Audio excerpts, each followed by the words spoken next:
안녕하세요, 황금돼지입니다. 제가 사실 책을 한 2년 전에 썼죠. 제가 직장을 다닐 때 부동산 투자를 열심히 할 때 쓴 책이에요. 그만큼 제 엑기스를 다 넣었고, 그 부동산을 처음 시작하는 초심자분들한테는 제가 지금 읽어도 와, 내가 어떻게 이렇게 썼지라고 생각할 정도로 나쁘지 않습니다, 내용이. 자화자찬하시는 거예요? 그렇죠.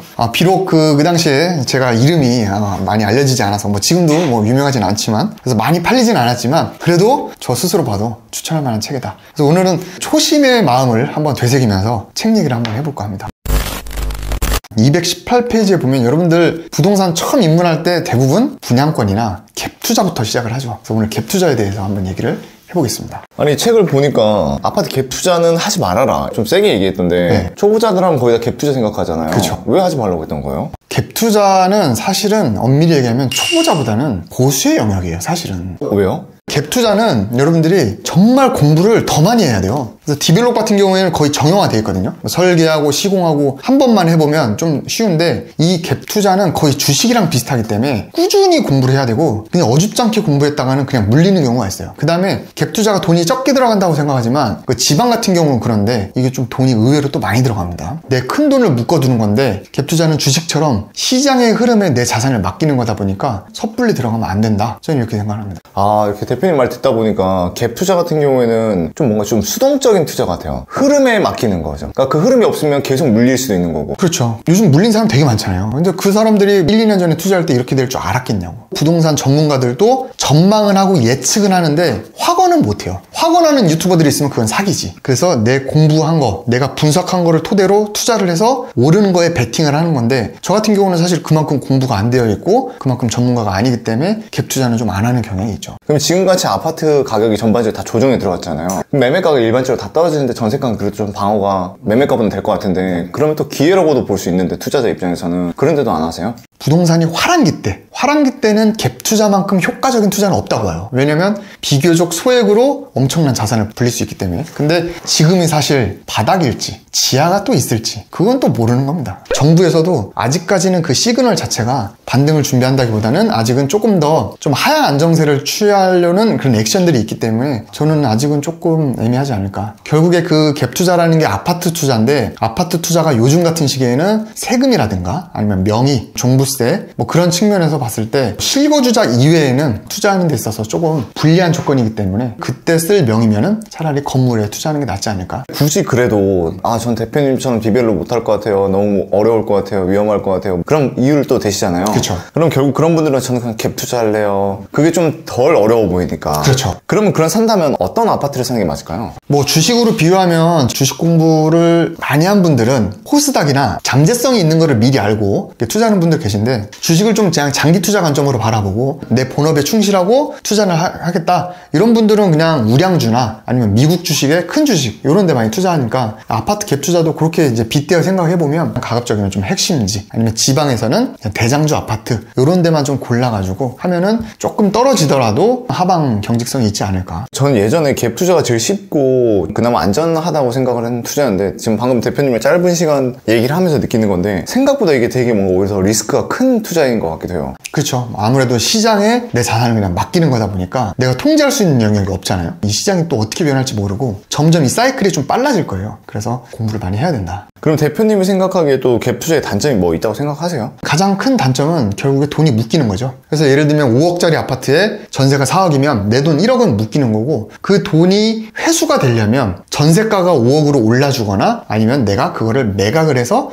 투자금을 회수를 해야 되는데, 제가 생각했을 때 부동산 투자에서 가장 효율적인 거는 내 투자금이 묶이지 않고 투자를 하는 거, 그게 사실은 가장 이상적인 투자라고 보거든요. 근데 갭 투자라는 것 자체가 내 돈이 어쨌든 묶이는 거고, 그게 회수되는 그 사이클 자체가 최소 2년이다 보니까 거기에 대한 기회비용까지 생각을 하면은 조금 그게 단점이지 않을까. 생각을 해보니까 진짜 전세가가 미친듯이 올라가지 않은 이상 회수도 안 되고, 그렇다고 매매가가 올라가야 되는데 요즘 부동산 시장도 좋지 않고, 그래서 사이버머니라고 많이 하는 거예요, 갭 투자를. 만약에 5억짜리 아파트를 갭 끼고 내가 1억을 샀어. 근데 그게 6억 7억으로 올랐지만 팔려야지만 돈이 되는 거니까, 건물도 마찬가지긴 하지만 그게 어느 정도 시장에 맡겨져 있고 시세가 주식으로 보면 그냥 그래프가 올라간 거라고만 볼 수 있죠. 매도하기 전까지는 내 돈이 묶여 있으니까 그 기회비용까지 손실되고 있는 거고, 만약에 내가 아파트든 뭔가 자산을 사는데 내 돈이 굉장히 적게 들어가거나 안 들어갔다, 그러면 사실은 내 투자 원금은 살아있기 때문에 다른 기회비용을 쓸 수가 있고 이 자산 가치가 올라가는 거는 또 프리미엄을 먹을 수 있으니까 그런 면에서는 사실은 갭 투자가 좀 불리할 수 있죠. 그럼 대표님은 어느 순간부터 내가 이제 갭 투자 이런 거 관심 꺼야겠다라고 결심한 계기가 있었나요? 경매랑 이 디벨롭 쪽으로 투자 영역을 옮기면서 이제 사실은 좀 관심이 멀어졌는데, 이쪽에 오다 보니까 물론 시장에 큰 영향을 안 받을 수는 없는데 내가 뭔가 하는 거에 따라서 수익을 좀 결정할 수 있고, 그 다음에 내가 어느 정도 통제권 안에서 내가 투자할 수 있는 영역이기 때문에 계속 하다 보면은 공부도 되고 노하우도 쌓이면서 더 통제할 수 있는 그런 힘도 생기다 보니까 굳이 내가 내 자산을 지키는 거를 시장에 맡기는 것보다는 내가 그냥 통제할 수 있는 영역 안에서 하는 게 사실 뭐 지금도 좋고 하면 할수록 노하우도 생기니까 굳이 다시 뭐 갭 투자로 넘어가진 않을 것 같은데, 또 한 번 화랑기가 온다. 근데 그러면 뭐 좀 일부 할 수도 있지 않을까.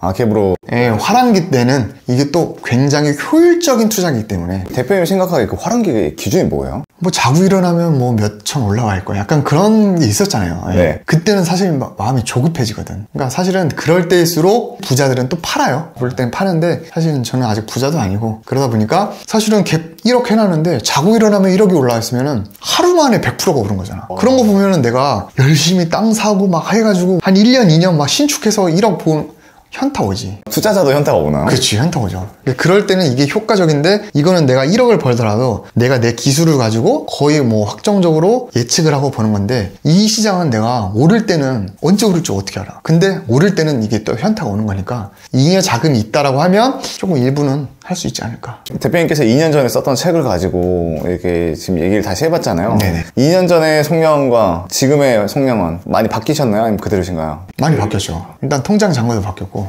마인드도 바뀌었고 그러니까 외모도 바뀌었고.